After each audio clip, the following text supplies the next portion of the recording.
Good evening, everyone. I'm just super excited to have the soulful conversation with Vimala. For those who don't know Vimala yet, Vimala Seshadri is a seasoned leadership facilitator. She's an executive coach and the managing director of Insight Coaching Solutions. She is also one of the wonderful women who've so generously shared their story with me. And her story, one word that comes to my mind when I think of Vimala's story is surreal. And I have many questions for Vimala, which I couldn't ask her while we were creating the book, but now in hindsight, they keep popping up every now and then. And I thought this is a great time to ask her those questions. So Vimala, the first question that I have for you is, how was the experience of exploring your story for the book? You are a coach and you're a passionate coach, and usually you're the one who helps people explore their stories. So how was it exploring your story? Oh, well, first of all, Manisha, thank you so much for this opportunity to, again, have another conversation with you and to share my story yet again. And I love this question of, because every time any of us shares our story, we share it with a certain focus, with a certain perspective. And you asked me, you said, I'm going to be part of this book and you're telling stories of inspiring women. And I was thinking, what part of my story can I share? And I put the focus on thinking of myself in a very different way than I've ever thought of myself. And I put myself in a space of an inspiring leader or inspiring hero. And that's when I started to share my story. So with that in mind, my story kind of took a little bit of a twist, saying what questions did I have to answer and what were the pain points? Because every hero comes up confused, then has the journey of understanding that confusion and working through that, whether it's fear, doubt, all of that, and then really pushing through to the other side and saying, okay, I've accomplished what I wanted to accomplish. And for me, telling that story from that perspective with you has changed my life story for myself. And how does that feel? Oh, it's an amazing experience, right? Because every time we tell our story, we get to choose to be the hero, a victim. And every time we share it in a certain way, that story can become a very resourceful space for us. Give us energy, say, hey, I was able to do that. Hey, I'm actually pretty good. This is a remarkable story from this perspective. Once you've lived it, sometimes you just put it back in your memory. But when you bring it back up, it's almost like I understood some of the resources that I've had that I never thought I had. One being reshaping your story. Yes. And that's so beautiful. And would love to deepen this with you because you explained it so beautifully. I both as someone who's been exploring stories and as a coach, I feel everyone should explore their stories. And sometimes it needs a bit of support. And, you spoke about really shaping our stories. And I feel the stories, we shape our stories and then they shape us, and it's kind of a cycle. Because like you said, we choose the narrative, we choose the perspective, we choose the lens. Why do you think it's important to share the stories as well? Absolutely, because the more you share your story, the more that story becomes who you are. Because that story gives you an identity, right? Yes. And living from an identity, living from a known entity of this is who I am, shapes your future, which then gives you the story. When you get to your future, you can look back and say, oh, this is my story. This is who I was. Yeah. And I also think that when you tell your story and you retell it with a different lens, you learn more about yourself. That's true. I think it's a powerful tool for self-discovery. Absolutely. Yeah. Absolutely. And how you decide what to keep in your story and what you cannot keep in your story tells you how you can shape your story. Yeah, that's so beautiful.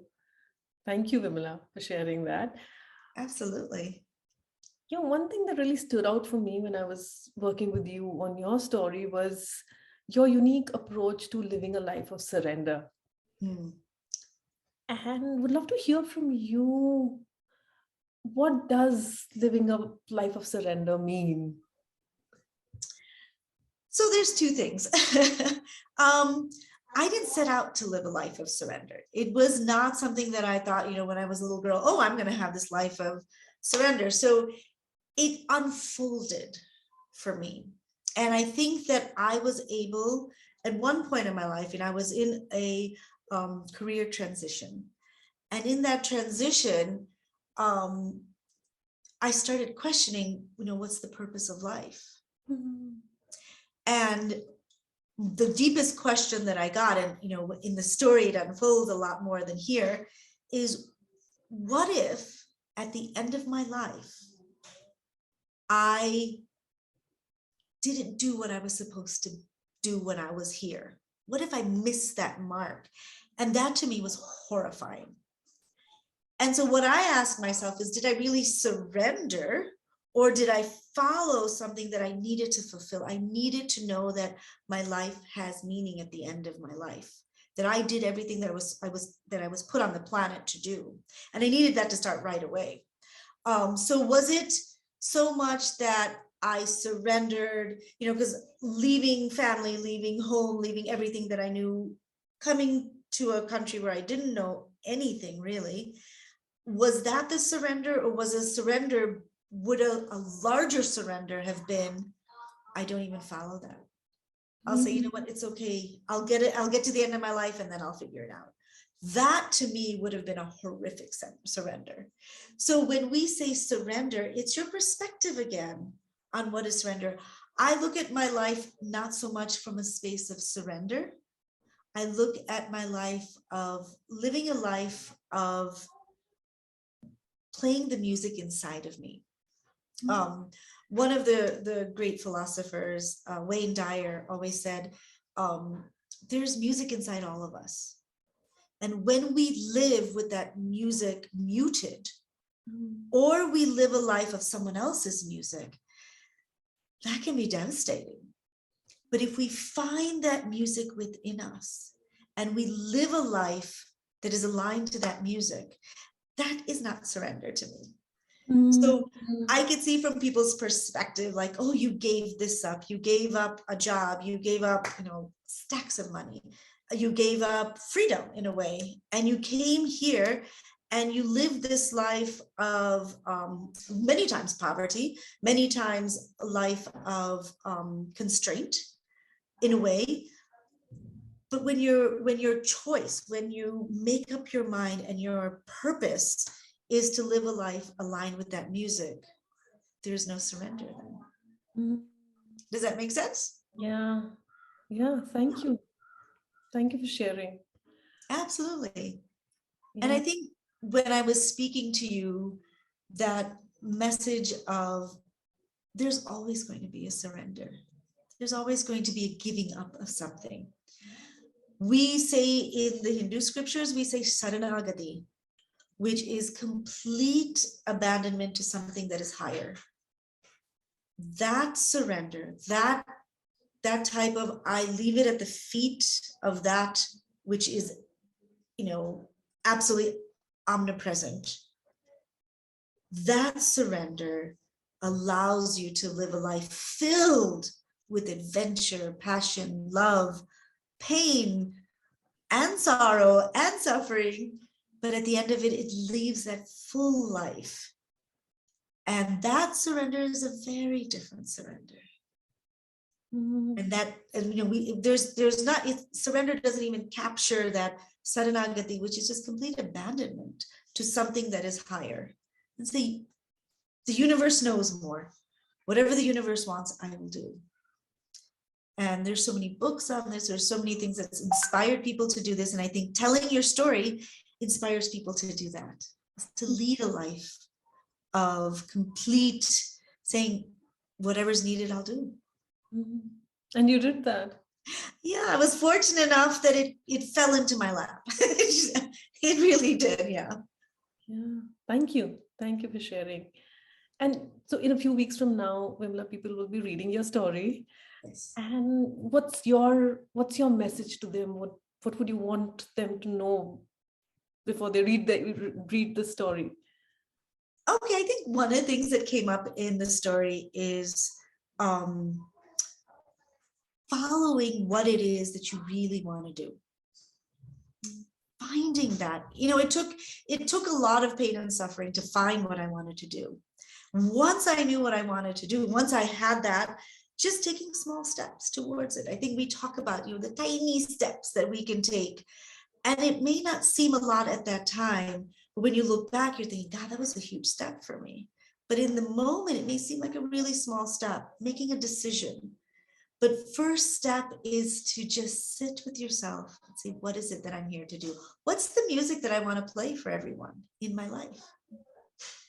And the stories I think that we all share is a musical of all the different voices that we have, and we sing that loud and clear. And that's what I wish everyone to have, is a life of a musical. Yeah. Wow. Thank you. That's Oh, my beautiful in pleasure. addition to being soulful. Wow. Yeah, I think that we have so much to offer to the world, every single one of us. And when we identify with that which is within us and we become that, and for me, that becoming was a mother. And I just wanted to be a mother in any way, shape, form I could, in any way that it came to me. So I was very fortunate to be able to do that. And I will give a little bit of a teaser. Being a mother to 15 children is nothing small. And it's nothing huge either at the same time, but it's meaningful. And I think that's the hint I would leave with everybody, saying, once you find it, go after it. Go after it with passion and take small steps towards it.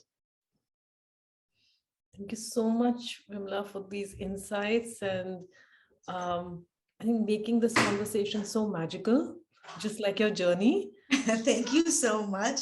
Yeah, can't wait for the book to be out. And yeah, I thoroughly enjoyed this conversation. Same here. I always enjoy speaking to you, Manisha, and sharing more about who I am and who we are as friends, and just exploring. It's always magical with you. Thank you. Thank you so much, Vimla. Thank you.